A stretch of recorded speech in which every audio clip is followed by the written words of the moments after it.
Intro.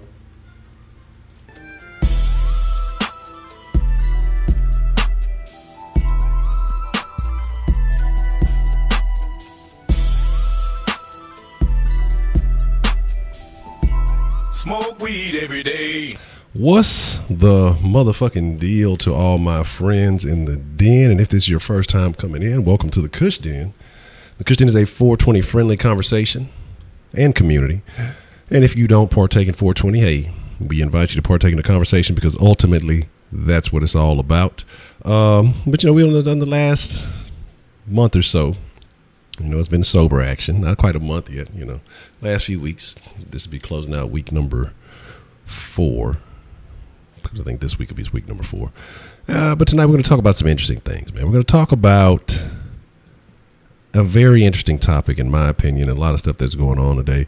But me personally, why I no longer identify as pro-black.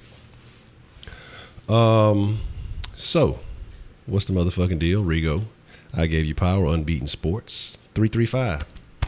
What's the motherfucking deal? I told y'all, man. I told y'all, though, about that Rockets. I'm going to make one sports comment because y'all know we don't talk sports too much in the den. But I told y'all that if the Rockets lowballed Capella, he's an unrestricted free agent next year and he will bounce. And like I said, that's nothing new. I'm telling you, that's what's going to happen.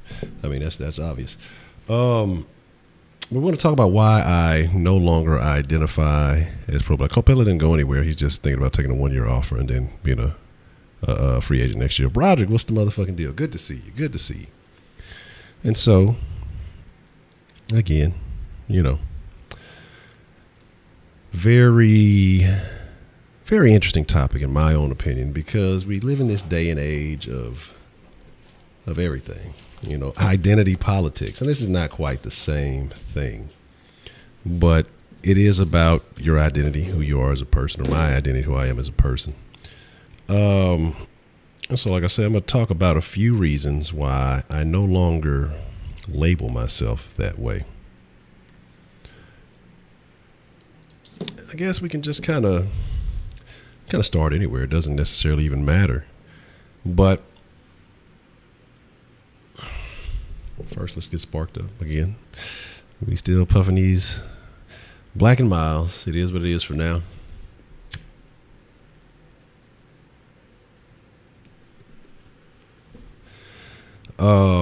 I don't know the details on it. Like I say, I'm going to speak on it too much. What's the motherfucking deal?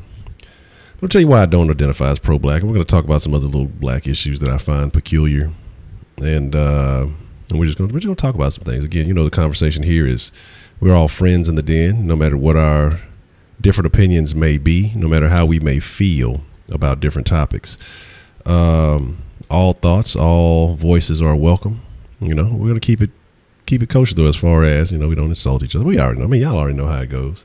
Y'all already know what it is. Because the game is to figure out which Honcho is currently talking, which one is live, and which one is recorded. It's a joke. Nah, I'm fucking with y'all. That's because I actually put the face cam on the game last night, and the shit in the background is always like the mixer streams that, only the elite few like to attend, but it's always good in the mixer. So here's the thing.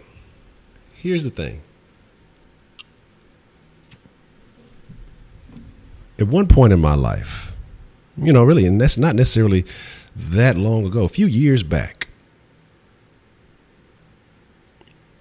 I found myself becoming more immersed in a lot of the rhetoric that was flying around and a lot of the shit that was going on. And most of your life, most of my life, I've you hear certain talk coming out of the black community. You hear certain lingo. Certain people push this idea, this agenda. And like I say, it's really not as difficult as it is, this whole thing that people try to make seem like it's a super complicated process and a lot of other stuff. But this idea was, that being black means you have to struggle and that it's hard times and that you're constantly under somebody's thumb and things like that. This is the idea that's pushed, especially here in America. We were slaves and all this other stuff. Everybody owes us because of this and that. And, I've never been one who's ever been like, oh, yeah, we need reparations for all that. Like, fuck that. I've never been. That's just one thing I've never, ever gotten on. But there's this belief that I feel like is not doing any favors for black society as a whole. Okay. And I've told y'all, I've been through a lot of changes as of late, and I've been discovering some more things even as I get older.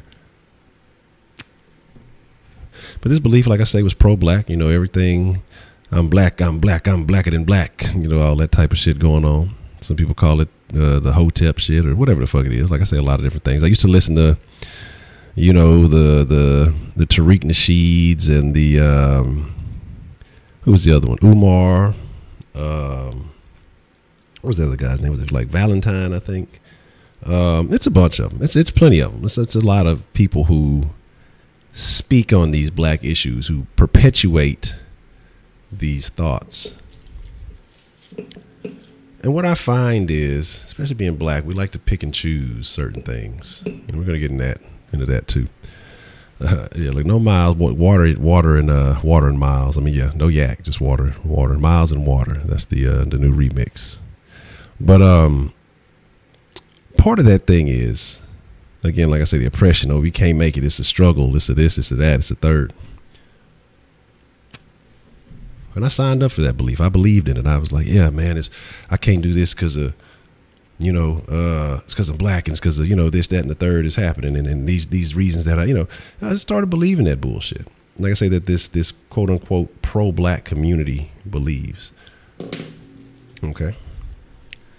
Now, when I say these things, I don't want people to think that, I'm anti-black. That is not the case. I'm definitely, I don't want to say maybe Afrocentric, but not, I'm not about all the fucking African pictures and portraits. I'm not doing all that other shit. But I am definitely interested in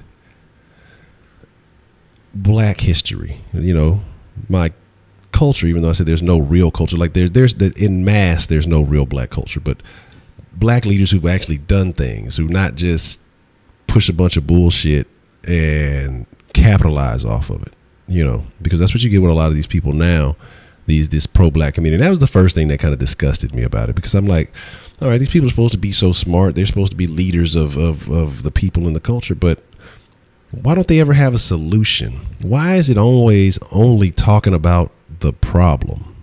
Why is there never a solution being offered? And so that started to bother me.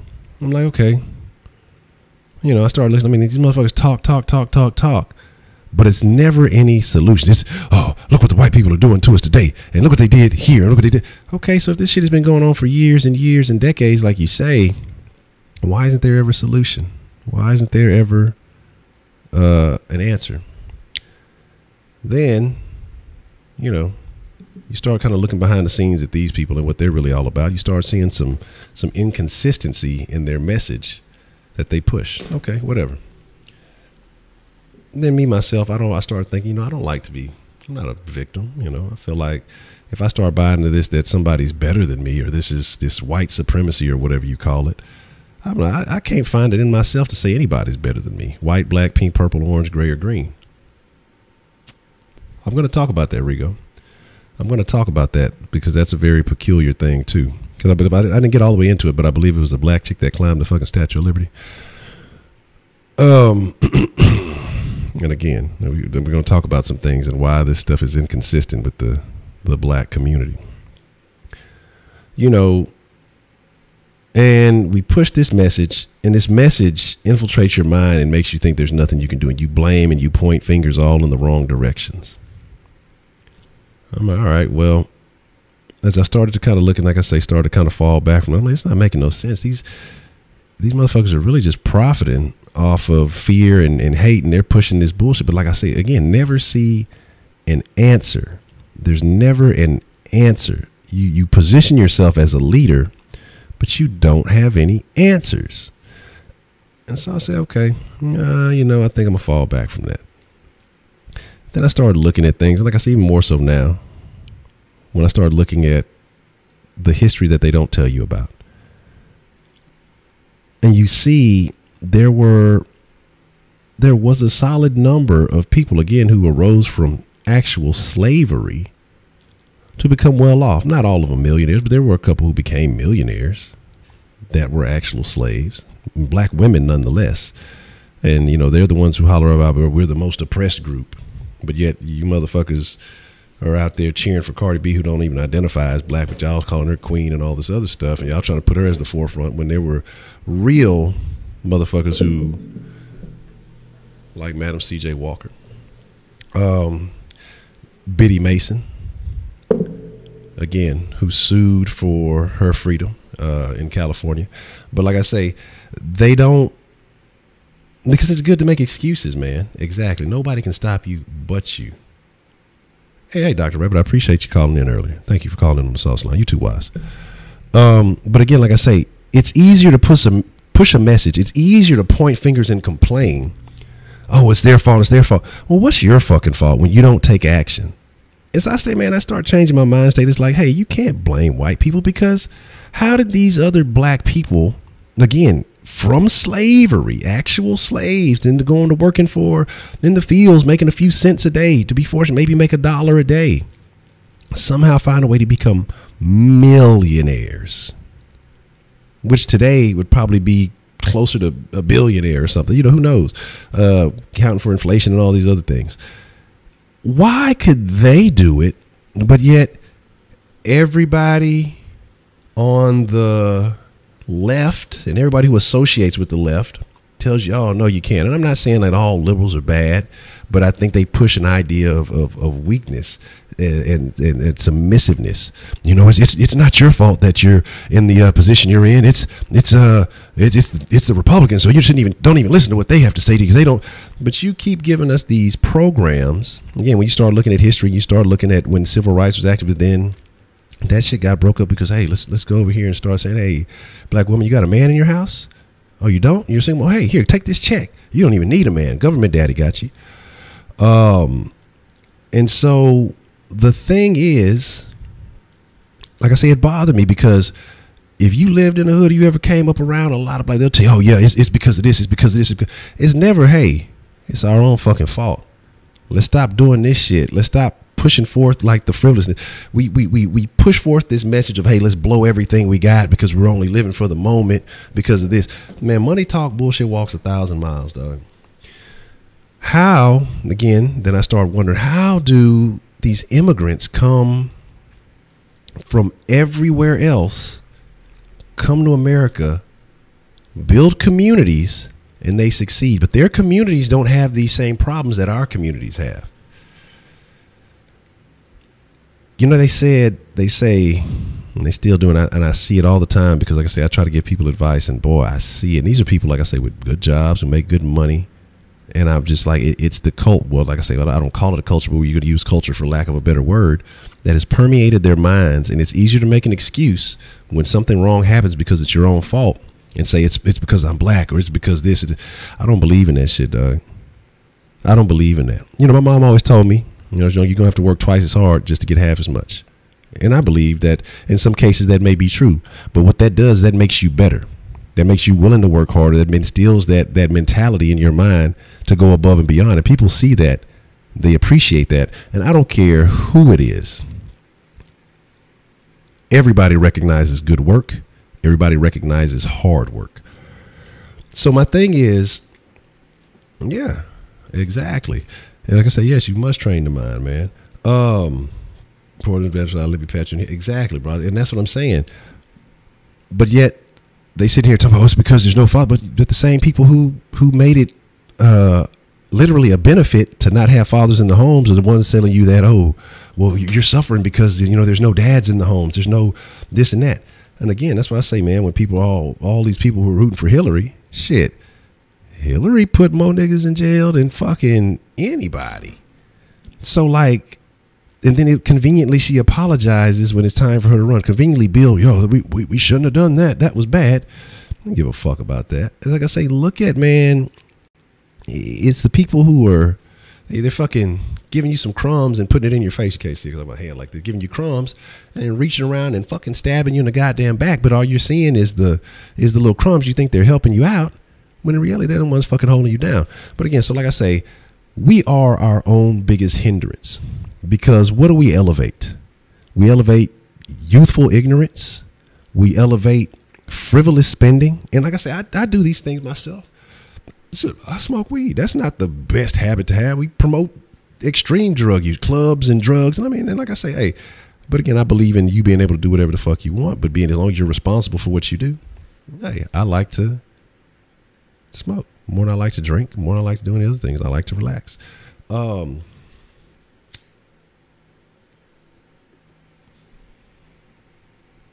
Exactly. But I agree with you with that. Like, but I looked at it differently. Like I said, I just looked at it. It just made me work hard. But I definitely agree with you because, again, it is a mental thing.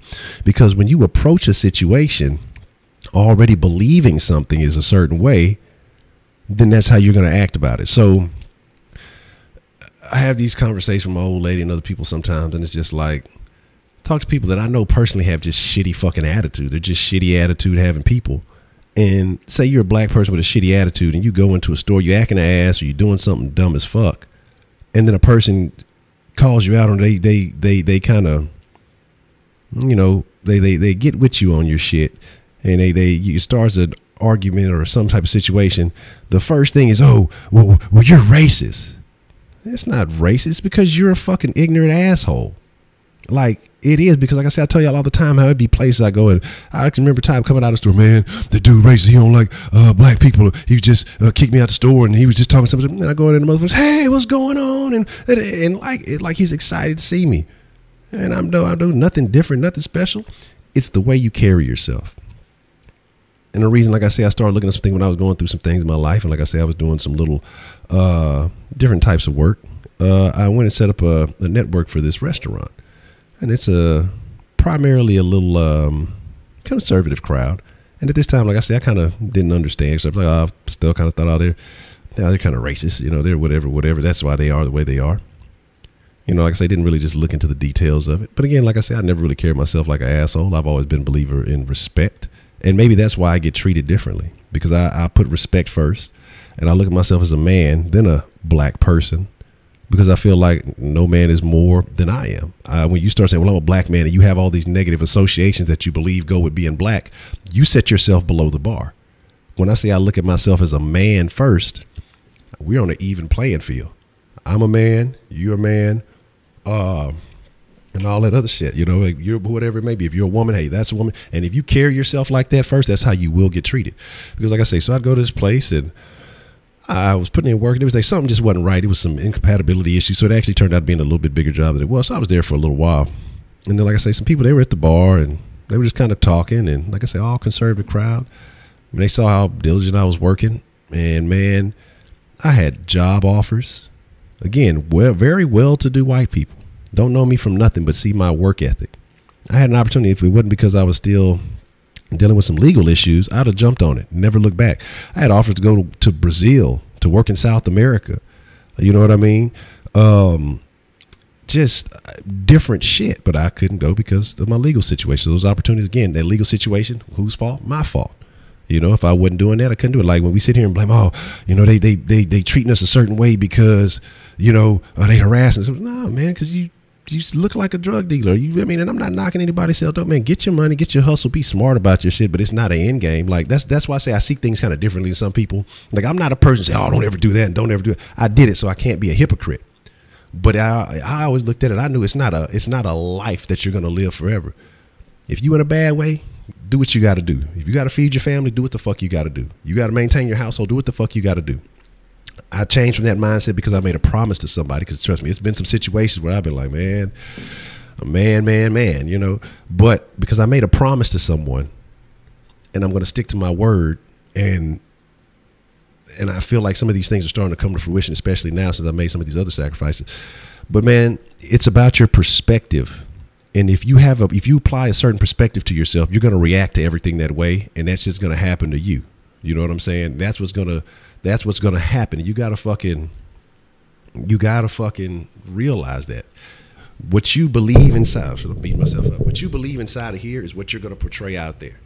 And so, like I say, you know, these people, man, like I say, were cool. Didn't know me from nothing. Like I say, I wasn't dressed up no extra popper. I was just kind of coming there getting work. I dressed decently, you know, when I went in there and everything. I wasn't finna come in there looking crazy. Part of that is that too. You know, it's about how you carry yourself. When I was dealing with my legal situation, man, just the response I got, from dealing with my lawyer and things like, he's just, man, something different about you. It's been so many places that I've gone. I have an appearance because I look a particular way. And I talk crazy. I talk crazy with the best of them. But when it's time to get right and handle business, you have to be able to do that. There's nothing wrong with kicking it and acting a fool. Everybody does. But at the same time, you have to know when you have to get your shit straight. And you have to know when you kind of got to toe the line. Because, yeah, you can be you. You can keep it real. But half the time, why does keeping it real mean keeping it ignorant? Fucking up opportunities for yourself. Why is it that, another thing, when I talk about blacks, and this is why I say I had to get away from the pro-black thing, because the pro-black agenda is like really about keeping blacks brainwashed. Now, I'm not saying that I want black people to succeed.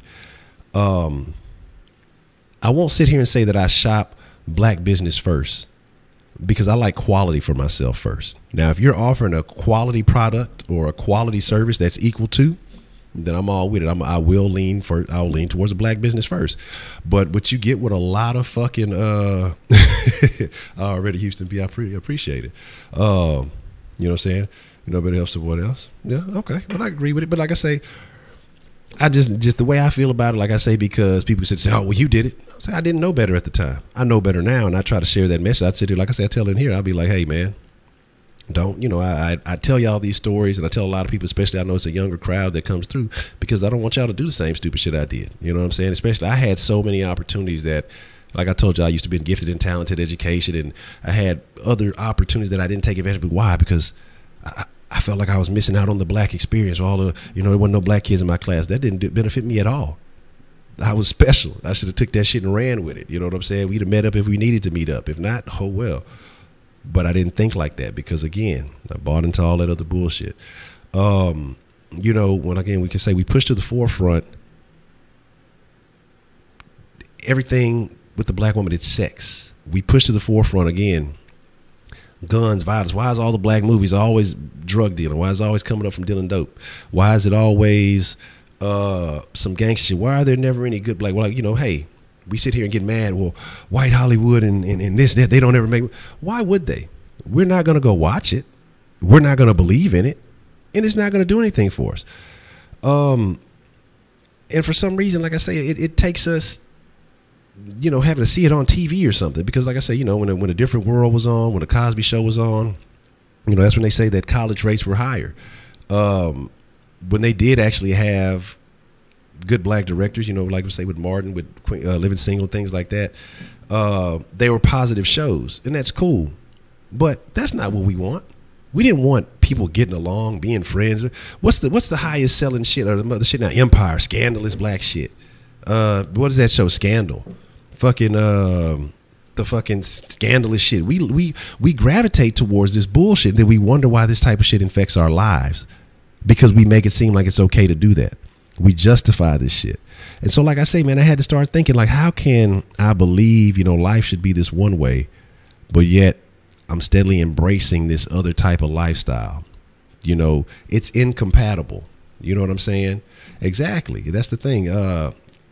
It's a thing. It was, like I said, I told you, it was a podcast I used to listen to. It's about being I forgot what it's called, nomad capitalist or something like that. But basically, it's a guy who talks about living in other countries and how you can start small businesses, especially via the internet, to where you can afford to live anywhere in the world. And he kind of gives you advice on how, to keep your passport updated, and, certain things, certain rules, and, how you can kind of circumvent certain things. You want to live there because sometimes you have visas that only last a certain amount of time and stuff.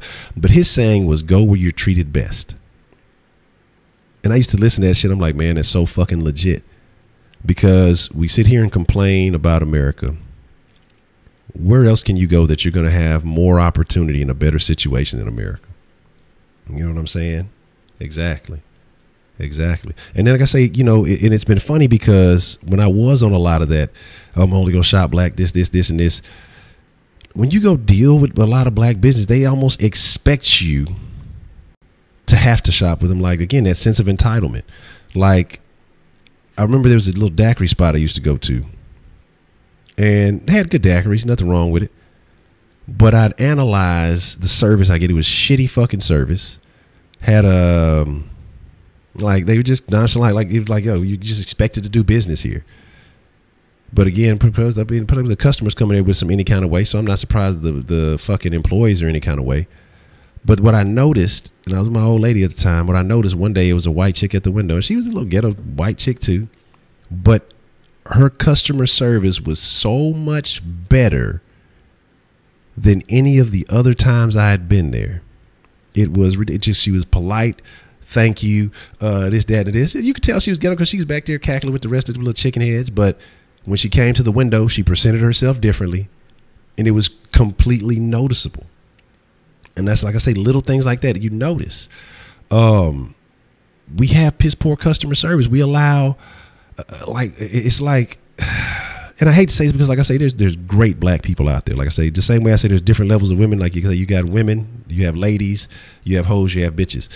You have black people, you got niggas. And when I say niggas, though, you got niggas across every race, like ignorant ass, because now you got a lot of races who embrace the nigga mentality. But, you know, it's originally associated with us. Black people have an understanding. They understand. They know what I'm saying. Y'all get what I'm saying here. You said ribs. Oh, man. Hey, Broderick. What you man, you just not, man. Come on, man. Look, we got to link up. Let me know when you get something shaking, man. I'll definitely come shop with you, dog. You let me know. Like, you let me know wherever I got to come. If I got to come slide across the city somewhere, you let me know. I'm going to come fuck with you. But like I said, highly quality Dacky store. I mean, I'll go shop there if you got quality shit. Again, sense of entitlement. Like, I just heard a story about the fucking little chick in Louisiana, 20 years old. They got her order wrong. They gave her the money back, but instead of fucking saying, okay, well, fuck it, she tears the store up. You know what I'm saying? It's like, why? Black people, especially you don't know, they have no problem fucking somebody else shit up and feeling justified for it. Like, that's something I've never understood, man. Like, I don't care if it's a club. I don't care if it's a store. I don't care if it's and like I say, it kills me, man. It bothers me. Not black people, niggas. I'm sorry. Niggas have no problem fucking shit up. Black people don't do that shit. Black people look for ways to progress. They don't believe in that bullshit. They find ways to succeed. They find ways to get ahead. But the key thing, what I realized in all of this, and especially more, like I said, I only watched, like I said, I cut out the slave shit a long time ago, but I've been watching more affluent shit. I've been studying more about, you know, wealthy blacks and, you know, how they got there, the A.G. Gastons, you know what I mean, the James Barfields of the world. You know, again, like I say, Madam C.J. Walker, she was just the smartest, because all she did was find a dynamic that people weren't thinking. She just changed the way people thought, and she capitalized on it. And she made more black people more money than they had ever made in their lives because she was smart. Before they were Mary Kay's and any of that other shit, she was the one. But again, you go ask your say flavored ribs at the Brody's Baby Backs, 10 different flavors. Okay. Okay. Yeah, I'm gonna have to look. I'm gonna have to look into that, man. I'm gonna have to look into that, man. I'm gonna keep a note of that.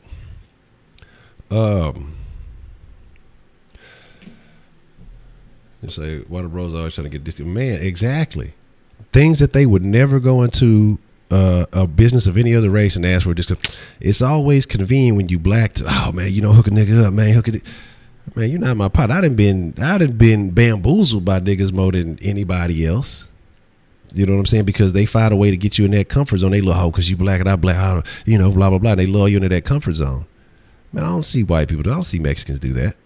I see Mexicans put each other on as far as jobs and shit like that. Niggas don't do that because they got the mentality of lack.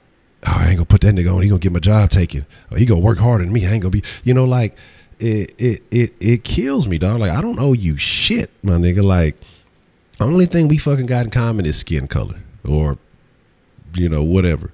Outside of that, it ain't the same, because what you have is, and it's funny because we talk about reverse racism and you know, of the black mentality. Black people may be more racist than anybody because blacks automatically assume that we're in the same boat, that we have the same fucking story, or we have the same type of mind. Because if I don't agree with something you say as a black person, oh, you a coon.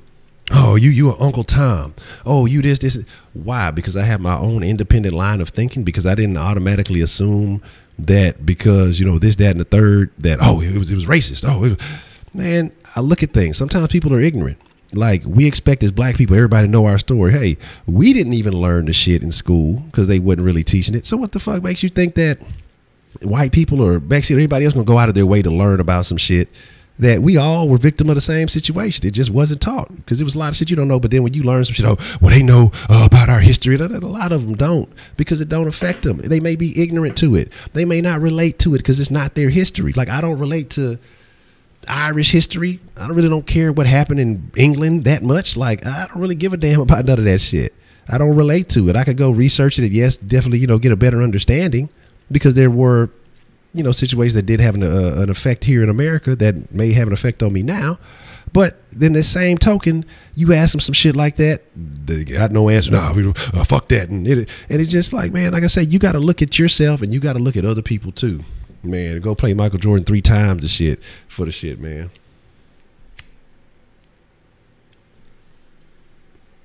And then the same thing, like I say, is it kills me, dog, because I don't want nothing but the best for my people. But the best isn't the way that the path that we're going down right now. It's not close to it. I can't sit here and say, such and such rapper get his head knocked off. Now, Triple X, because like I say, I wasn't familiar with his music, and from the most part I seen with him, he was trying to be more positive. He was trying to make, I don't know what he did in the past. I don't know about the rest of the shit. But what I seen him to do seemed like he was trying to be a positive dude. You see a lot of these other rappers, they don't be on no shit like that. It's pure negativity. It's pure bullshit. And then, they talk about, oh, I'm a killer. I run in your house. I steal it from my Jackie in the middle of the street. I do this, this, and this. Then when some shit happen to them or they get killed or whatever, I'm supposed to feel sad. Now, this is the lifestyle that you embrace. This is the lifestyle you embrace. Live by the sword, die by the sword. You can't profit off that lifestyle. And then when it happens to you, motherfucker's supposed to be sad. R.I.P. such a free so-and-so. Free this nigga who killed 10 niggas because that's my homeboy. You know what I'm saying?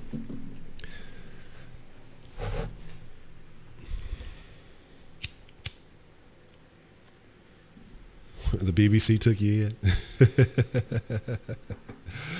But again, exactly. Like I say, you just got to understand it. You just got to kind of play it how it go. But when you speak these truths, niggas will get mad at you for telling the truth, and it be true. There's niggas will sit here and they hate each other, and man, like I say, and then get mad. But when people say it, or when it's spoken as fact, get mad about it. You know what I mean? Hold on, that's a little louder than I expected. I got to put me a little Beethoven in the background, have me a little audio in the background. And so my thing is this, dog. Like I say, I want well for everybody. I'm not knocking nobody, but you can't serve two masters. You can't want progress, success, and things to be better for you, but then at the same time, embrace the impoverished mind state and think that you're going to thrive from that. You know what I mean? You can't hit the club every fucking weekend and think that you're going to make progress and grow.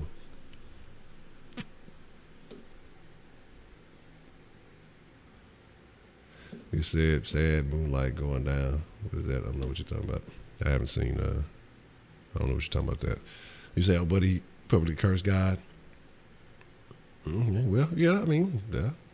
But like I say, there's a lot of motherfuckers. Like I said, I wasn't familiar with all that. Like I say, the only little bit that I seen from the dude was just about him wanting to be, whatever. So that's why I say my feelings were different about it. Like, I ain't really just deep dive in everything that he got. But exactly, live by the 3, die by the 3. Exactly. Say, what good thing does this say about Black American culture? So you're saying that the blacks were the ones that took you in, Heidi? Is that what you're saying? And I'll tell you why. Because subconsciously, even though we get mad and they, condemn the white man, it's still ingrained in their minds that they put lighter, whiter skin on a pedestal. And it's just true. That's why light-skinned blacks in the community, light-skinned women, they so fine. Bitch can look like a fucking Gila monster, and a motherfucker will say she's fine just because she's light-skinned. You know what I'm saying? Like I said, my last old lady was light-skinned, but that shit don't mean nothing to me. I'm not necessarily just really all that attracted to him. When I was younger, maybe, because maybe I had part of that same mind state. But that shit don't really sell me no more. But my thing is, like I say, it's just that That's not what it is, Heidi. I promise you, this is a thing. This is a thing. I'm telling you shit, but most niggas barely speak English too. Shit. Boy, I'm not making this. I'm not saying this to prove any point. These are simply observations. Like I say, I hang around. Trust me, I hang around more niggas than you ever have, Heidi. And the first thing is, you could pick a light skinned bitch who looks so. Take a dark skinned bitch who could be beautiful. She just got a darker skin tone. Oh, they're like, oh, she fine. Oh, she this. And like, come on, dude. It's a lot of shit like Kodak. He don't date dark skin. It's a lot of dudes. A lot of dark skinned dudes say they don't like dark girls because of that hate that they have for themselves. That this thing, because they think of it as a lower class. They think of it on a lower level too. It's ingrained. You know what I'm saying? But you have to unlearn certain behaviors, even if you've been surrounded by that shit, and really fucking think.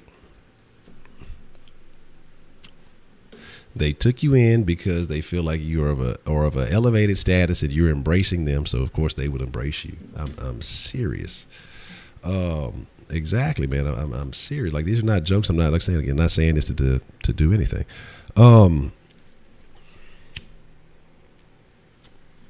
There's another point I wanted to make and I fucking forgot. But it's another point. I didn't even realize I've been talking for fucking 35 minutes. It don't even seem like I just got started talking about this shit. There was another point I wanted to make. Let me see if exactly. Go look at the music videos.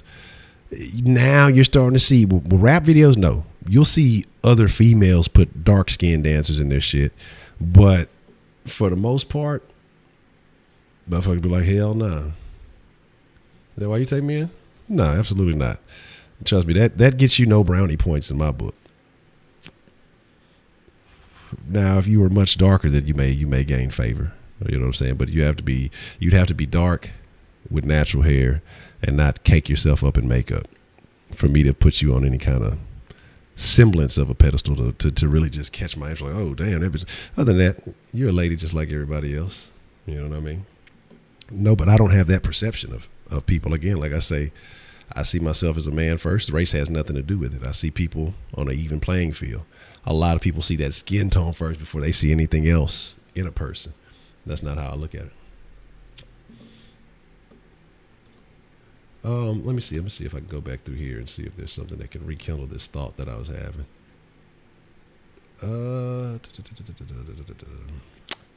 What is the fucking... There's something we were talking about business, you know, again too, like when we talk about black businesses, why is it always, man, oh, I know exactly what I want to talk about. Another reason that changed my perspective. Because I tell y'all, I was a member and like I had some little pro-black groups before a while back. And I told you, you know, me and Shaq Kush had a business similar to Waiter, similar to DoorDash, your Uber Eats and all that other stuff. We had a small business. I designed an app, Front Door Food. Had a pro-black group, had maybe 200 people in it, mostly from the area, a couple of people from out of other places. Hey, support black business. Hey man, make sure you do this. That shit sounds good. When we open up that business, how many motherfuckers fuck with it? Even outside of the group that were black, I think we might have had 2 customers, 2 total. Had a few hundred white, Hispanic. They were with the shit. Soon as they saw that shit, oh, this is convenience. I want it. Didn't matter about none of the rest of it. They used our business. And again, coming from a conservative area that everybody says, oh, they're racist. And they paid for good business. We were prompt. We were on time. You know what I'm saying? We kept everything above board. What happened, had some, like I said, some other legal issues. I kind of had to abandon. I went through some shit, like I say, with my old lady at that time passing away. I went through a deep depression. It's a bunch of shit just was kind of going on. Just a lot of fucking moving parts. And I just fell back from it, let it go to waste. And like I told you, now another company similar to that, Waiter, recently got sold $308 million. Same shit pretty much. And fucking how many of them same motherfuckers in that group use Waiter on the regular? No questions asked. On the regular. All the fucking time. Don't have to convince them. Don't have to say, hey, check this out. And that's my thing, is just like, it's off the wall, man. Like I say, it's the crab in a bucket mentality. Because at the end of it, but people who think that they know you, they don't want to see you shine. Why is it that even with a lot of black businesses, it's generally the same business? You know, why are we always just selling clothes? You know, why don't we branch off into other arenas? And when we do, we don't support each other because it ain't something that we normally do or we normally fuck with. Saw Studio with 300 M's, I can't tell you because it's going to happen. Maybe not right away, but again, like I said, I've been telling you, this month is very important, man. I got to go extra hard this month. I got to take some things to the next level. Like by the end of this month, I got to have some things in a certain position because just some opportunities have been presented to me that could take my life into the stratosphere with opportunities that could definitely help these brands and things like that. So like I say, trust me, I've been on my grind. That's why I say I've been a little bit late with some things and other stuff. But again, it's fucked up. And like, 'cause I don't want to have these conversations like this. I don't want to fucking talk negative. Like I say, these are the people I look like. When I have these conversations, I almost feel bad because it's like, am I talking bad about myself? Am I really, is it some form of self-hate within myself? Am I really thinking that negative? No, it's the truth, man. It's the truth. Sometimes I have to sit back and look. I'm like, God damn, man. God damn, it's a fucked up way we live. But then we point the finger at everybody else. You know, again, like I say, oh, free such and such. He didn't kill 10 niggas, but that's okay. You know what I'm saying? We promote selling drugs and coming up off our own community. Somebody buying that shit in the community in which we living in. There's the detriment. I was thinking about something Winkett said yesterday. We was talking about gentrification. We make gentrification possible. If you really think about it, we make it possible because we don't take care of the neighborhoods in which we live in. We don't give a fuck about them. Leaving trash everywhere, graffiti everywhere. We don't clean it up. We don't hold ourselves to a standard of, hey, I'm here and I want my shit to be nice. I want my shit to look good. And when you do that shit, then it lowers the fucking property value. Then it's easy for people to come in. It ain't as much money as people think it is. And shit, I'm going to buy this, but I'm going to make it look good. And when I make it look good and I'm going to take care of my shit, then the property value is going to rise up. That's really all it is. You know? I don't fuck with academics. Academics is a fucking lame and it's Warren Chirac shit. He tries to capitalize off a bunch of shit.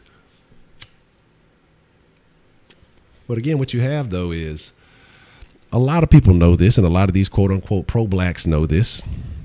But again, no answers. They just feel like shit. Niggas is dumb. All I got to do is sell them a message and make them feel good about it, and they'll spend money with me. I'm gonna make a movie talking about all this stuff that happened in the past, all this hidden colors. I've seen all the hidden colors, and it's good. But what I do outside of watching the hidden colors, I go and do my own research. I go follow up, and some of that stuff is true. Some of it is false. A lot of it is, there's some reaching going on in some of it. You know what I'm saying? And this is not just from looking at one source. This is going and checking multiple sources. And some of those things have led me to find some very good knowledge. You know what I'm saying? Like some of it is facts, but some of it is bullshit. Like I say, some of it is a little bit reaching, but there's a lot of good info in there. And if you really go and kind of expand on it on your own, you'll discover some things. You know who was trying to tell us a lot of good shit? Nobody wanted to listen to, but everybody got jokes now because the motherfucker, he fucked up. Well, Bill Cosby, but he was a coon. He was a this and that. Bill Cosby tried to portray an image of black people in the best light ever. Successful, a doctor and a lawyer, raising good kids, a solid family household structure. You know, it's funny to laugh at, or it's cool to watch. Why not strive for that? You know, Bill Cosby used to talk about trying to do better, making people better, and doing things like that. Nobody wanted to hear it. Oh, he's just hating on black people. You know what I'm saying? But as soon as he got caught up in that shit, which, you know, if he did that shit, deservedly so. He rapes, but he saves. Deservedly so. But, you know, yeah, motherfuckers can make memes. Motherfuckers can make the fuck out of jokes. But that's it. Like, why is it always... I hate seeing shit like, oh, a motherfucker dancing. Oh, that's black excellence. Look at him dancing. Man, Why this motherfucker dancing in the fucking hood? Why this motherfucker dancing and probably afraid of getting shot while this motherfucker out here filming the fucking video and shit? You know what I mean? Like, there's a reason certain things happen in certain neighborhoods, because certain places you embrace certain mentalities, and it's because the people around you have embraced that mentality. Like, assigning yourself, like I say, you know, motherfuckers rep where they from. That's cool. It's whatever. But at the same time, it's like you're attaching yourself to these poverty-stricken areas where ain't no good coming up out that shit. But that's what we want to rep. I'm from the hood. I'm from this. I'm from poverty. I'm from this, and I didn't come up. I ain't do nothing. Yeah, Ben Carson, I don't think he wouldn't have got my vote for president. But to say that he's not intelligent in his field is pure ignorance. You know what I mean? Yeah, I mean, and that's what a lot of people don't even realize, though.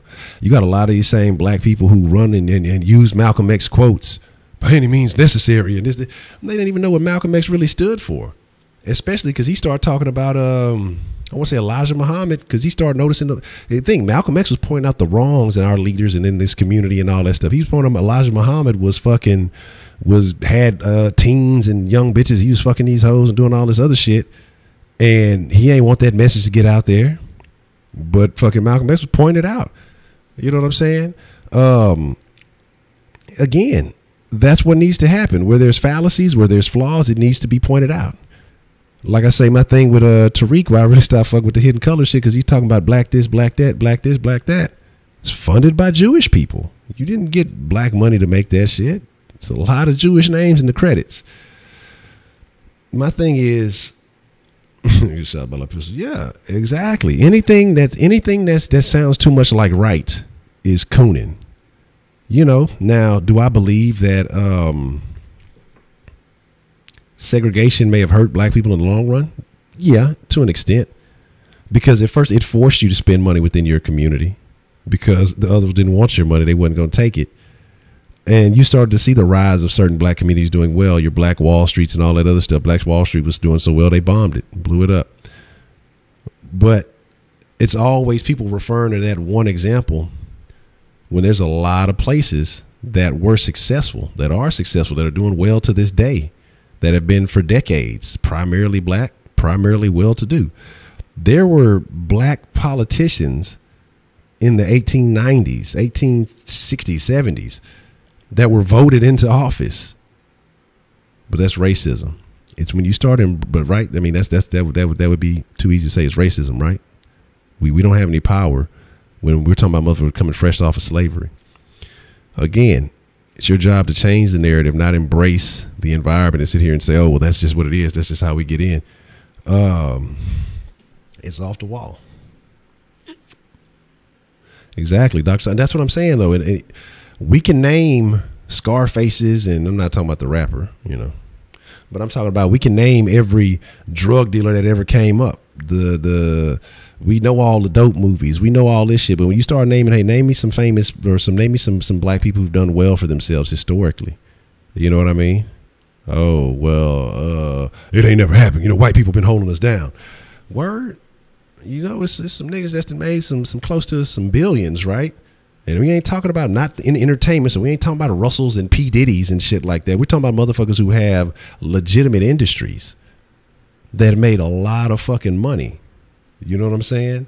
But we don't want to talk about that. Yeah, I mean, this is a continuing conversation, brother. I definitely agree. There's so much to talk about with this stuff because it continues to go on, man. And so what I'm saying is you can complain or you can make change. And that's why I said, man, I just had to stop complaining about shit, stop looking at shit like that. I identify as a black man, but I don't identify with the pro-black movement because, again, like I say, it's just another structure to keep motherfuckers' minds confused, oppressed, and misled.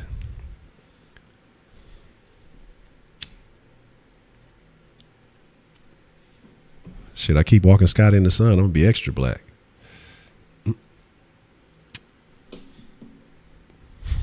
Yeah, I had no idea who the fucking CEO of fucking McDonald's was. All I think of when I think of McDonald's is Ray Kroc. Oh yeah, so I'm just saying. Look, we got to talk about it. Look, I forgot about it. But again, you know, and that's why I say eventually when we do get back to the, because I'm gonna get back to smoking in the Kush den. I'm gonna get back to the reefer. I mean, that's gonna be my thing. That's what the Kush den is. But it will be better conversations because, like I say, we will. What the fuck is this? Is somebody playing this shit on a fucking xylophone? What the fuck am I listening to? Yeah.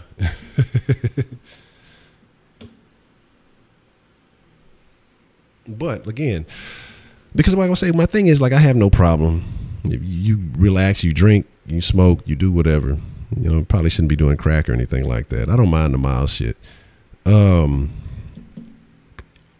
But like I say, because part of this is erasing the stigma associated with it. But again, like I say, I can't fall back into the stigma and say that I want to change it. But again, I want to be able to embrace and have real conversation because weed is don't make you no fucking gangster. You got a lot of motherfuckers who think they hard because they smoke weed and shit. They don't make you no gangster. They don't make you no nothing.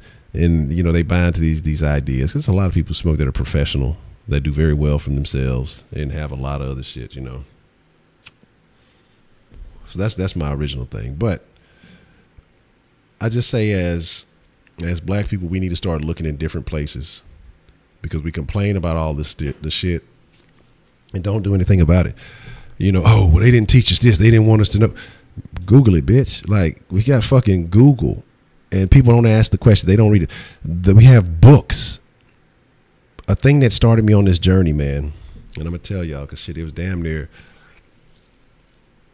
Honestly, beginning of this month, it was 70 years ago that I got caught up with this stupid shit. That, like 7 years ago, 2011. And I remember when I got out, you know, I had to deal with this shit, fought the case for like 6 months. You know, of course, didn't win it overall. But what I did is I locked myself in a fucking room. If I didn't have to go to work, if I didn't, you know, have something else to do, I locked myself in a fucking room and I read books. I just read, man. I spent all my time reading. If I didn't have to work, if I wasn't eating, I read fucking books. And those little bits of nuggets, like I say, you know, the Think and Grow Rich, the how to win friends and influence people, how to, 7 Pillars of Success, As a Man Thinketh, you know, along those lines. And I started to realize, you know, certain things that I was missing, certain things that a lot of people, and not just black, but a lot of people are missing. But if you embrace these things, you can change your life. You know, you can change the way that you approach things, and you see life will react to the way that you approach it. And so I recommend reading, man. Education is the key to your freedom. Educate yourself about new things. Educate yourself about shit you're interested in, whatever it may be. Try to become an expert in a field other than bullshit. Because eventually it's going to get too fucking saturated. It's only so many t-shirts we can sell. It's only so many fucking pair of jeans you can get. You know, niggas don't own shit but got $1,000 pair of jeans, $500 shoes on and shit. I'm balling them, throwing money in the club like it ain't nothing. But then at the same hand, I'm complaining about poverty, and I'm complaining about I'm getting depressed and we can't have this and that, because instead of taking that shit and building with that shit, we fucking throw it away. Literally throw it away.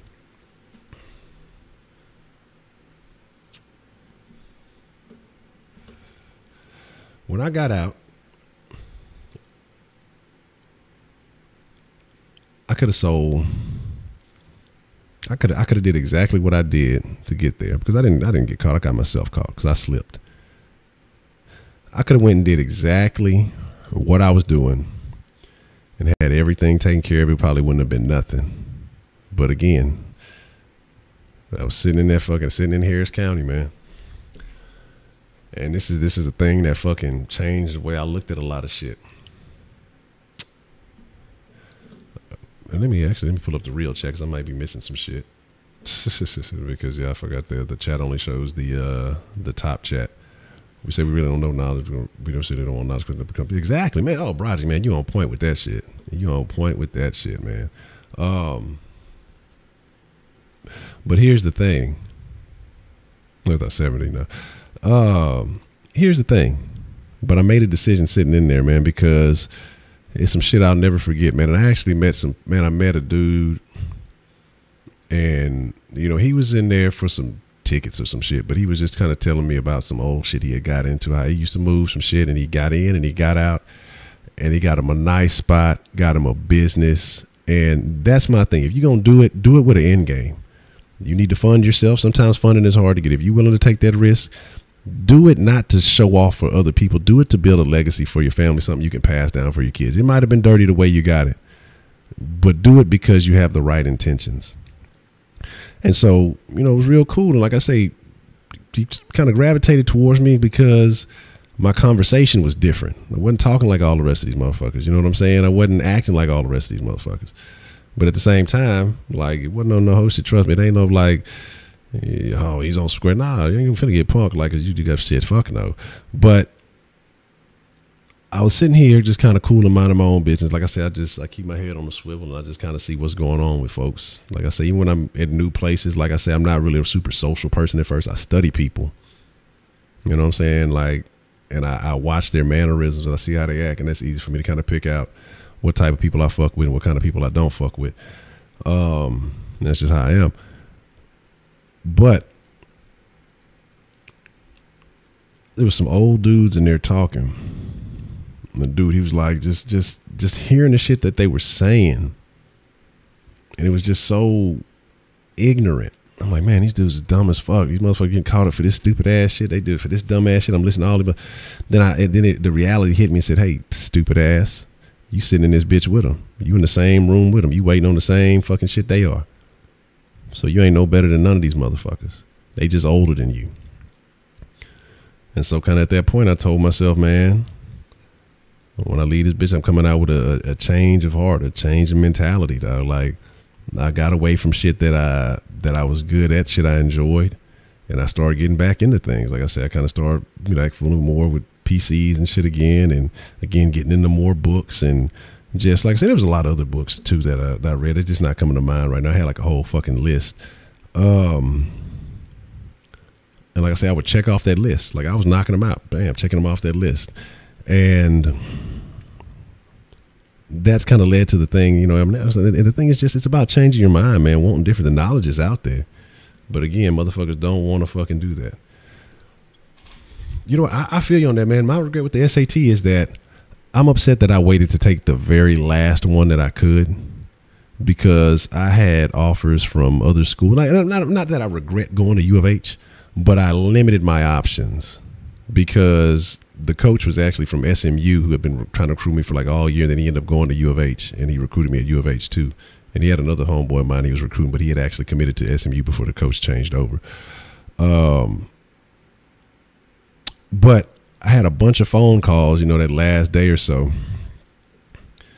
of schools that were interested. I mean, if you see the letters I would get, like, and then that's another thing too, self-esteem and shit like that. I would get letters, dog, after the game, come back, locker, get 7-8 letters, whatever. Just kind of throw them in there. I didn't really think nothing of it, dog. Like I felt like it was something that happened to everybody. I didn't appreciate, you know, what was really going on. But like I say, after I'd you know, committed and everything, I had a bunch of schools call me, man, hey, is there any possible way, you know, we could possibly talk you into maybe taking you a late visit, or you know, maybe like we were really interested in you, but your high school coach loved me when I played for him. Now, even though his son was the one that had somebody else take the SAT for him, this motherfucker told a bunch of schools I wasn't going to pass. I wasn't going to pass the SAT. But I probably had a better grade than anybody else in that fucking football team, and I ain't fucking study for it. You know what I'm saying? Back then when it was a different score, like I say, it wasn't great, but it was good enough. You know what I'm saying? Again, for a person who didn't study, didn't fucking give a fuck about it, I just kind of went in there. I was high as fuck when I went to go take my SAT. And I went in that bitch and I took that hoe, and I think I ended up scoring like that's when it was like the highest you get was like a 1600. I was like a 12 something. You know what I mean? It was good enough. I think you only needed like an 800 to fucking to get in, I think, to school, depending on what your grades were. But he told the motherfuckers I wasn't gonna pass, I wasn't gonna do all this other shit. You know what I mean? But again, am I mad at him for that? No. It's the way I presented myself. It's the way it's the crowd I hung out with. Again, I was better than that. But did I act like I was? Did I treat myself as I was? No, because I wanted to be a part of some other shit, I guess. You know what I mean? I felt like I needed to be a part of this other crowd that really wasn't about shit. And that crowd now, dead or in jail or in and out of jail, you know, it is what it is, man.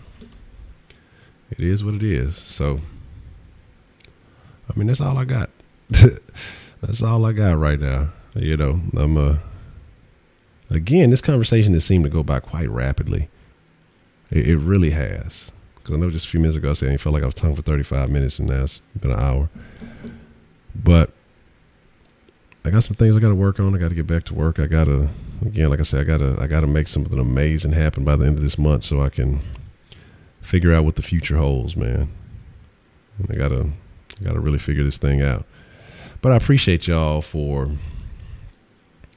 listening and talking to me, kind of with the feedback and all that other stuff, you know. But with that being said, y'all know how this goes. Y'all understand. And y'all know what it is. Man.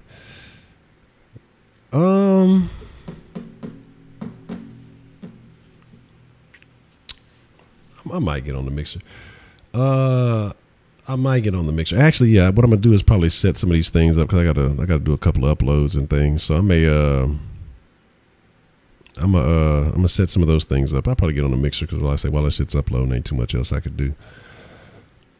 So maybe about, it's 10 now, maybe about 10:30, 10:45, something like that, maybe close to 11. Depends on how long it takes me to get all this rest of this stuff set up. Excuse me. I don't know. We're going to have to, we'll figure it out. I may give it a little bit of time, but we're going to talk about this again. We're definitely going to, we're going to address this again. And, because like I said, it's just something that needs to be discussed. It's conversations that need to be had. And again, I'm pretty sure there's going to be people who catch this later on and say, oh, Honcho, he's a coon. Oh, well, if a coon means wanting better for yourself, man. Oh, that was the point I wanted to make. I'm glad I said that before we wrap this up. Before we wrap this up, because that was the point I wanted to make. Why is it though? You know, we crave all this decadence, all these luxurious things. But when somebody who may have grown up in the hood, they do the right things. They go to school, they get a good job, they move away, and they go and they have nice things. Why is that a negative in the black community? That's something I want to talk for. Look, I still got plenty of black money. You know what? I have not really been smoking this thing. We may talk a little bit more until I finish this. Because there's a few other things we can't speak on. Why is that? That's something that bugs me. Oh, they're bougie. They're sedity. Because they want better, because they like better in their life. Why is that? You know, it's just it doesn't make sense. But yet when a motherfucker gets some money, they go try to buy the most luxurious shit that they can't afford. That tax money come in, they go fucking try to buy a Mercedes fucking 5 years back just to say they ride in the Mercedes. And then when that shit run out, they ain't got nothing. They looking foolish again. Man, like I say, niggas kill me because with all this money motherfuckers be stunting with and getting when they get this tax money, do you know how easy it is to open up a business? In Texas, it's only $308. That's with the tax. $308 you can get you an LLC. That protects you against, you know, certain legal liabilities to protect your personal assets, you know, from people suing you for that.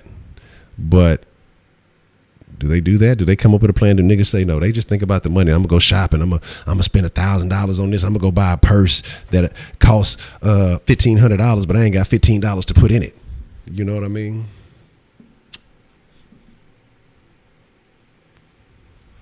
Sell my car to buy a Rolex. That's what I'm saying. Like crazy shit.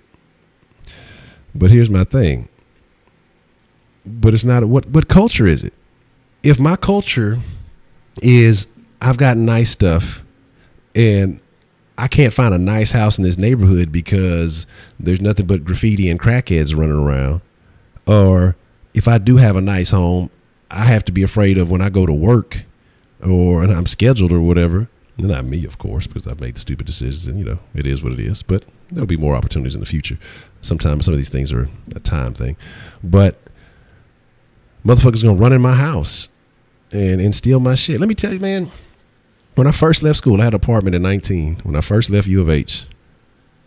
And when I was out there, it was on the southeast side. I stayed off of Clearwood and Edgebrook. I was selling dope.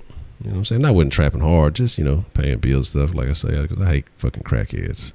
That's before I was really started fucking with the prescriptions and shit like that. You know, weed, fucking dope, fucking old fucking neighbor used to try to fuck with me. Oh, come smoke a little blunt with me, bitch. Yes, there's so many things. There's 50 things to talk about because there's just so much. Because like I say, if y'all just see, it's just like a little lightning rod. There's just so much shit going off. But when you do better, like I said, but when I decided I was gonna go back to school, I was gonna go back to U of H and try to get it back right. Man, I'm going back to school, talking with the coaches and everything else. Motherfucker breaks in my apartment, steals everything. You know what I'm saying? Like, goddamn, I'm trying to go back and do better, motherfucker. Come try to clip my motherfucking ass. It's just how it is, man. Like I said, it's very unfortunate. But if that's the type of environment that I'm in and I want to do better for myself, why would I stay there? Why wouldn't I want to, you know, reap the benefits of what I've worked so hard to get and go live where it's not that we're like white people live. It's just where fewer of our people choose to live. And then there's a lot of nice black neighborhoods. Of course, the people would love to lead you to not believe that. But I mean, all over this country, there are nice, well-to-do black neighborhoods. And again, they're not even as crazily expensive as you think they would be to be in. And like I say, this is some new stuff I've recently discovered. And so, only man thing. There's white people come in the den. White people do come in the den. But like I say, it's just that you can just want better for yourself because, again, who the fuck wants to? I guess what it is, in my opinion, is that you feel better about yourself, or certain people feel better about themselves when they're balling amongst other poor people because it's easy to shit on them. You know what I'm saying? And you feel like the risk that you took to get that shit was worth it. But then when you take all these risks to have these things and then you go live somewhere nice and these motherfuckers got way nicer shit than you, know how to keep it, know how to maintain it, and know how to get value out of it, and they haven't taken half the risk that you've taken, which you feel foolish. You know what I mean?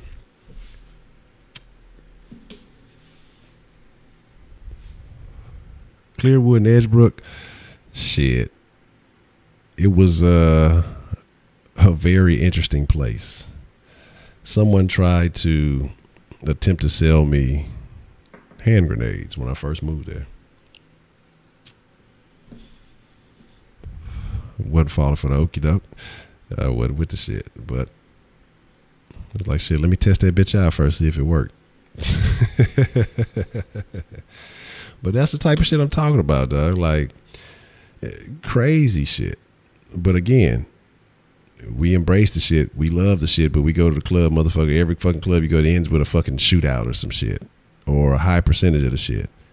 I mean, that ain't shit to embrace, dog. Like, trying to fucking, you have to risk your life to go have a good time, and that becomes normal.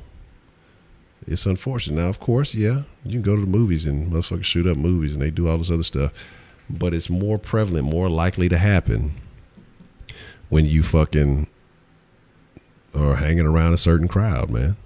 You know what I mean? It is what it is. So all I'm saying is that I got mad. I had to switch to Dead by Daylight. I was getting my murder on. All I'm saying is just that you can't embrace certain things and want to have other shit. You got to pick your poison. You know what I mean? Because eventually it all falls down.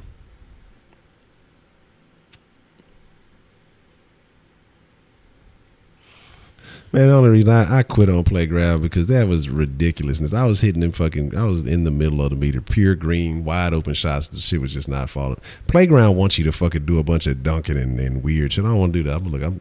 I'm live by the 3, die by the 3, look like the Rockets. But all I'm saying is, you gotta have a plan, man. You just gotta figure it out. And I feel bad because our quote unquote culture is that. Again, we stick to the slavery narrative. That's cool, man. Again, embrace your culture, but don't be bound by your culture. Be knowledgeable of your culture, but you're not bound by it.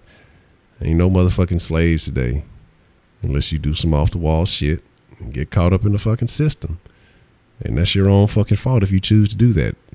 You know, drugs ain't the only option. It's just the easy option. It's what we see. We see everybody else doing it. It's an easy way it's a low barrier of entry.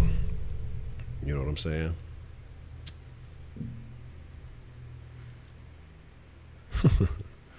El Salvador. It sounds like fun. But it's a sad thing. And I guess I think maybe we've pointed out a lot of the issues this episode. So when we do a part 2, I think we'll talk more about solutions, because I don't want to be the guy that I'm talking about. I don't want to be those guys that sit here and say, oh, it's this, it's that. But again, like I say, I'm not the one saying that, oh, white people are oppressing us and holding us down. Because again, you see Indians and whatever type of Arabs, whatever. I don't even know if that's the politically correct term, because if it is, then I don't want to use that. I want to find an unpolitically correct term to use. But whatever. You know, you see the Indians and the Arabs come. You see Mexicans come from Mexico, get it in. Don't got no kind of fucking documentation. They driving brand new cars, hit the motherfucking car dealership shit. You don't need no social. You don't even need a license. Come get a fucking car. You know, I think that's what we need to do. That might not be a bad idea. I know Wink has a certain perspective on things, and like I say, my thing about it is that I can disagree with people and still support what they believe in. And not necessarily support what they believe, but support them. I may not agree with you on certain things, but you know what I mean? And I think you got a lot of people who, as soon as they hear something they don't like, again, culture is extremely emotional and not logical, and that's part of the problem. You know, people get mad. I don't fuck with you. Instead of really listening to what you're trying to say. And I'm not saying that's Wink or nothing like that. I'm gonna say, it's just saying there are a lot of people that are like that. Another thing too is, like I said, we have a lot of people who embrace this whole, well, you know, back then the Africans, we got to listen to our ancestors. Man, that is a dead ideology. This is a brand new world that we're living in. You can't live by old standards in a modern world. Okay. There are certain principles that are tried and true to life, but then there's certain things that you just got to say, okay, well, this is how this works. This is how we apply, and this is how we go about doing shit. You know what I'm saying? So, I mean, it is what it is. Again, exactly. You talk about flexing and all this other shit. I blame P. Diddy. Everything used to be cool till P. Diddy came on the scene. That's when everything went fucking down the shithole. Fucking shiny suits. Take that. Take that. Take that. Take that. Take that. Take that. You know what I mean? And it's crazy. Like I say, you can't. There's a reason that culture doesn't thrive or exist anymore. Or, you know, it's not on top of things, as you can't want to be on top of the world and then embrace a culture that just, you know, isn't as successful as the beliefs that you want to have or the things that you want to have, and think that it's going to work for you. It's a reason that got overtaken. It's a reason that didn't make progress, because it didn't work. It sounds good. We romanticize these old fucking beliefs, but they're not legit. What's up, Sticky Northside? What's going down? We romanticize these old beliefs and feel like, oh, this is the way. Obviously, it's not the way, because it didn't work for those people. You know what I'm saying?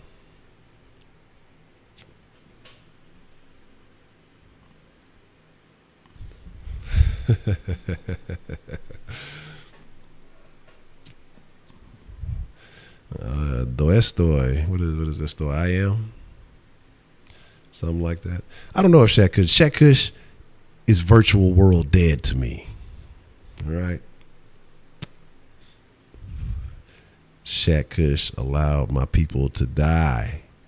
Shaq Kush allowed my community to lose the majority of its members. And I'm upset.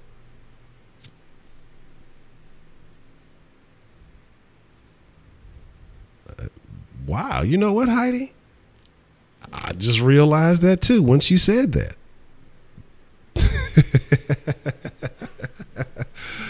That's not funny. I guess it is kind of funny. It's just kind of maybe, I don't even know if it's not necessarily, is it coincidental? I guess because I never really thought about it. Like, 'cause I mean, I never asked all that shit at first. Like, they had no factor into it, but I guess so.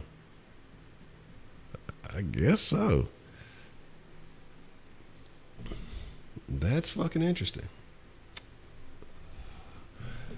That's very fucking interesting. I'm like, I just never fucking, I never really thought about it like that. I never thought about it like that. What an observation. But again, man, like I say, is you got to make the right choice. And again, you know, it's, Broderick brought up a good point. You know, with great power comes great responsibility. But that wasn't what he said. He was talking about with knowledge comes responsibility. But knowledge is power. And, you know, along with that power comes responsibility. I don't think we want to, as a culture, embrace that responsibility, man. It's so much more fun seeming to dance and throw money than to put on a suit and conduct business. You know, no, we don't want to fill out that fucking paperwork. We don't want to do that shit. The banks won't give us loans because we don't have any fucking assets, you know? And we blame any and everything but our own decisions, choices, and behaviors. And when you, and this is something that I learned, like I say, you know, a while back, and especially a lot when I got out, I was doing a lot of that reading. When you're willing to accept the responsibility, when you're willing to accept the blame, it makes you that much more powerful because you know you're in control of your destiny. That's why I can't sit here and say, oh, such and such is oppressing me, so and so is oppressing me. Because then that means I'm taking the blame for my actions, my faults, and everything else that I do, and I'm saying it's someone else's fault. So then basically they control me is what I'm saying. And basically I'm a robot. I have no purpose. I have no meaning. And that's not true. Ain't nobody fucking programmed me. You know what I mean? I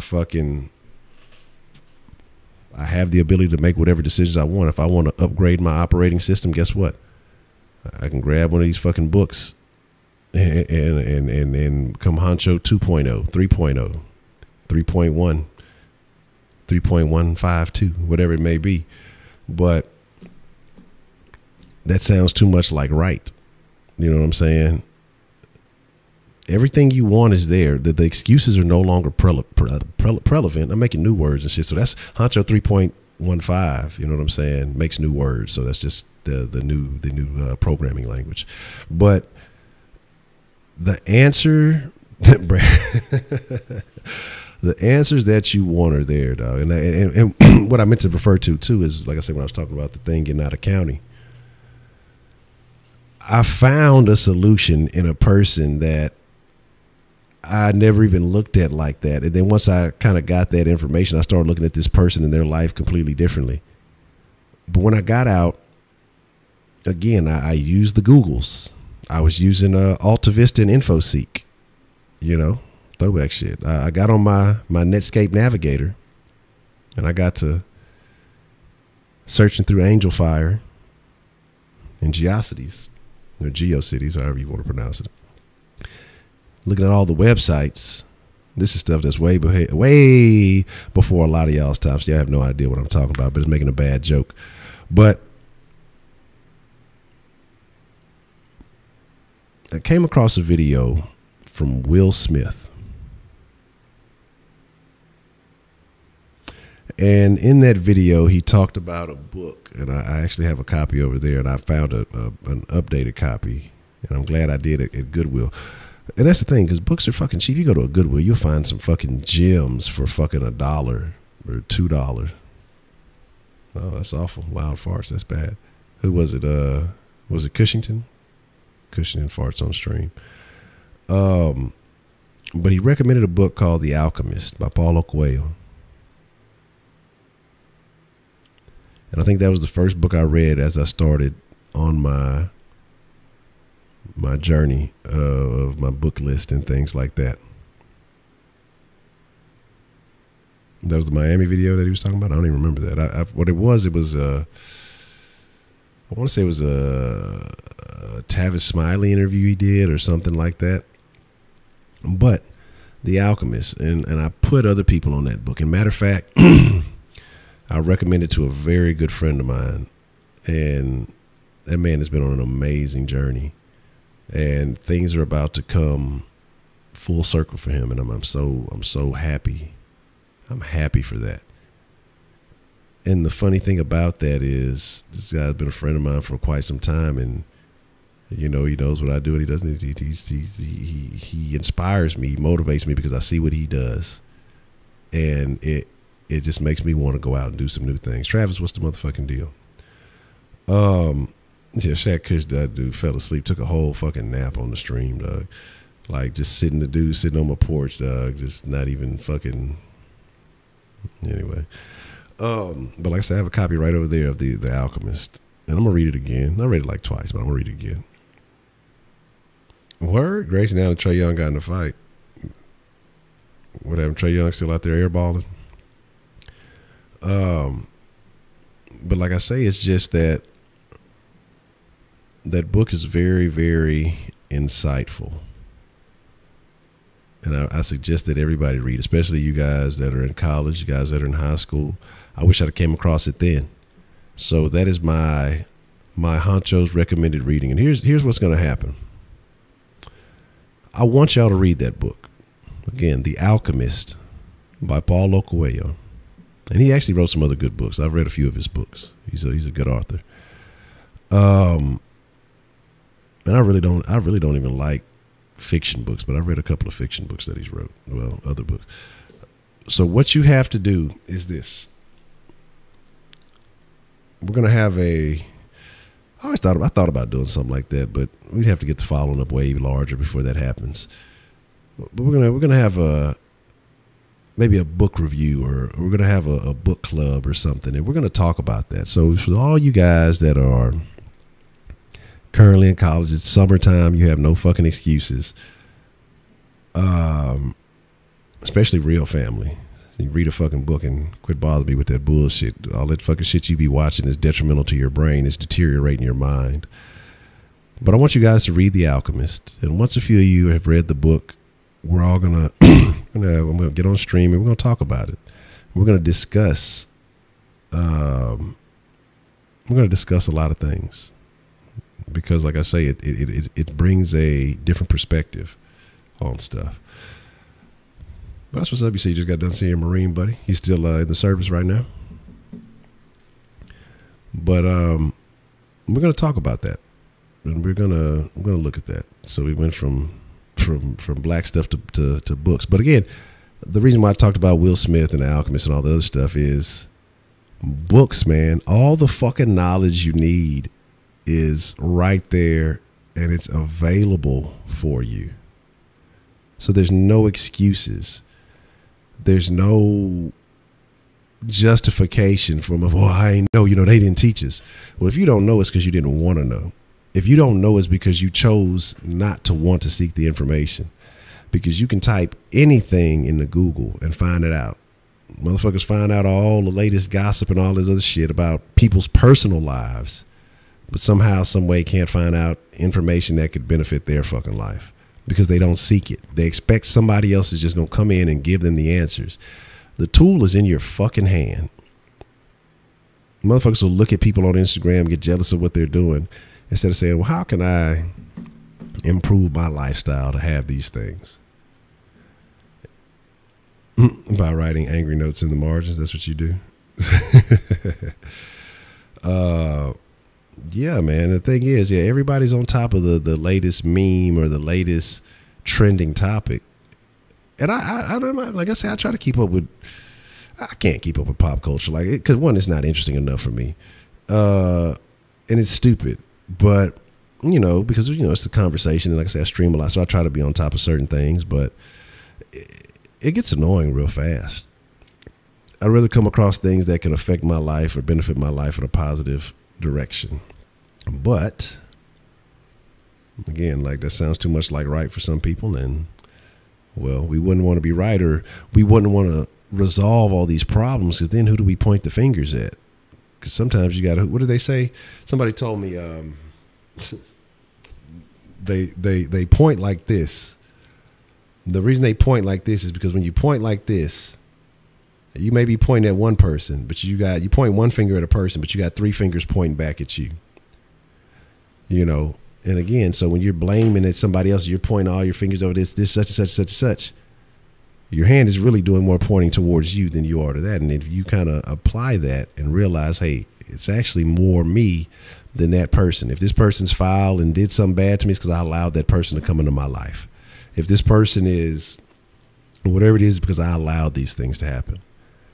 If I missed this opportunity, it's not because it was unfair to me or life was this, is because I didn't work for that opportunity. If it's something I truly wanted, I may not have had the advantages or this and that and the third, but I didn't take the opportunity when I did have advantages. Like I said, I told y'all, like a friend I've recommended a book to. As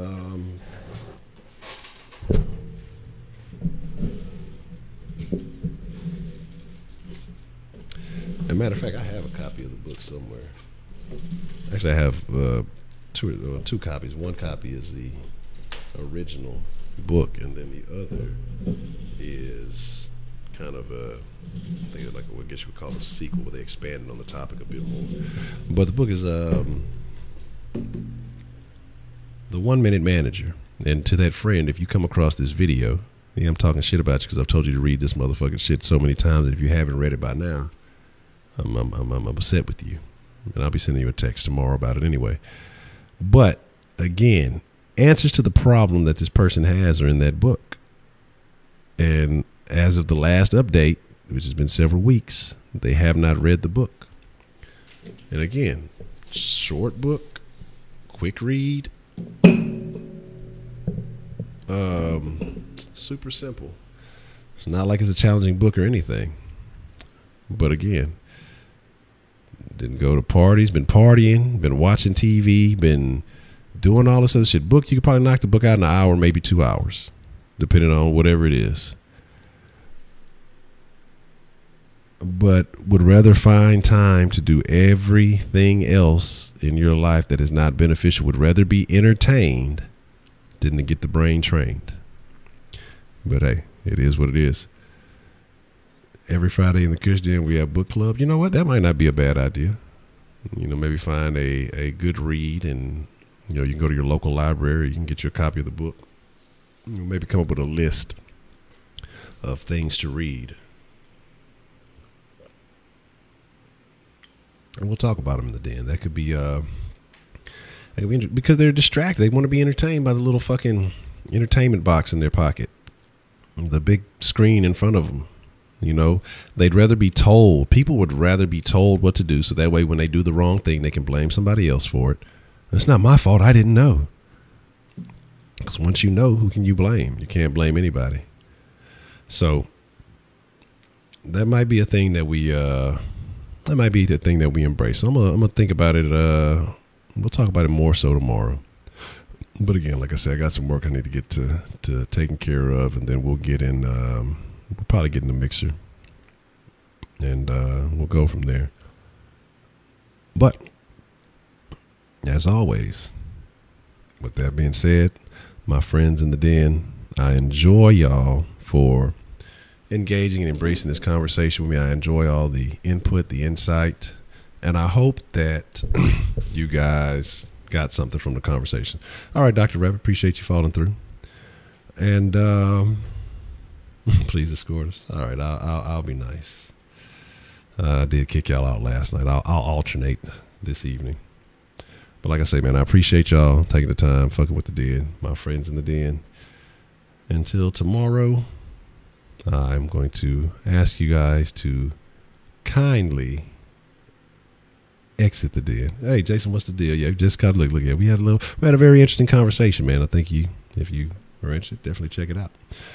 But I'm kindly asking you guys to please exit the den. I need to clean up the den and all those good things.